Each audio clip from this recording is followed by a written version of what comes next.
Hello everyone, welcome to Nivika thoughts. இன்றைக்கி நம்ம ஒரு அட்டகாசமான தக்காளி குழம்பு தான் பார்க்க போகிறோம். அதுக்கு ஃபஸ்ட்டு ஒரு கடாய் எடுத்துக்கோங்க. கடாயில் தண்ணி ஆட் பண்ணிக்கோங்க. தக்காளி நல்லா முழுகிற அளவுக்கு தண்ணி ஆட் பண்ணிக்கோங்க. நான் இன்றைக்கி 4 தக்காளி எடுத்திருக்கேன். தக்காளி பழத்தை இது மாதிரி ஸ்லிட் போட்டு எடுத்துக்கோங்க. அப்போ தான் தோல் ஈஸியாக எடுக்க முடியும். இது மாதிரி எல்லா தக்காளியும் ஆட் பண்ணிட்ட பிறகு இது கூடவே 5 பச்சை மிளகா 5 பூண்டு ஆட் பண்ணி நல்லா வேக வச்சு எடுத்துக்கோங்க. ஒரு 15 நிமிஷம் கழித்து பார்த்தா இது மாதிரி நல்லா வெந்து வந்துடும். இந்த வெந்த தக்காளியை எடுத்து ஒரு பவுலில் ஆட் பண்ணிவிட்டு இப்போ தோலெல்லாம் முதல்ல எடுத்துருங்க.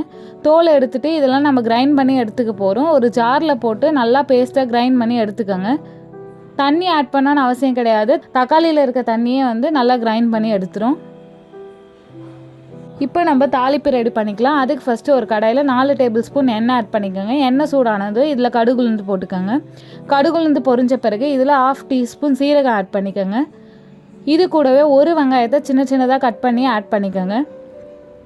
அதுக்கப்புறம் இதில் ஒரு கொத்து கருவேப்பிலை 2 பச்சை மிளகாவை கட் பண்ணி ஆட் பண்ணிக்கோங்க. இது எல்லாத்தையும் நல்லா வதக்கி எடுத்துக்கோங்க. வெங்காயம் நல்லா வதங்கின பிறகு நம்ம ஆல்ரெடி அரைச்சி வச்சுருக்க பேஸ்ட்டை இதில் ஆட் பண்ணிவிட்டு மிக்ஸி ஜாரை கழுவி கொஞ்சமாக தண்ணி மட்டும் ஆட் பண்ணிக்கோங்க. தண்ணி ஆட் பண்ணிவிட்டு இதில் 1/2 டீஸ்பூன் உப்பு ஆட் பண்ணிவிட்டு நல்லா மிக்ஸ் பண்ணிவிடுங்க. ஒரு 10 நிமிஷம் நல்லா கொதிக்க விடுங்க. இது மாதிரி நல்லா கொதித்து வந்த பிறகு கொத்தமல்லி இலை போட்டு அரைக்கினா நம்மளோட தக்காளி குழம்பு ரெடி. இது இட்லி தோசைக்கெலாம் ரொம்பவே சூப்பராக இருக்கும். நீங்களும் கண்டிப்பாக ஒன்ஸ் ட்ரை பண்ணி பாருங்கள். நாங்கள் இன்றைக்கி இட்லியோடு சாப்பிட்டோம். ரொம்பவே சூப்பராக இருந்தது.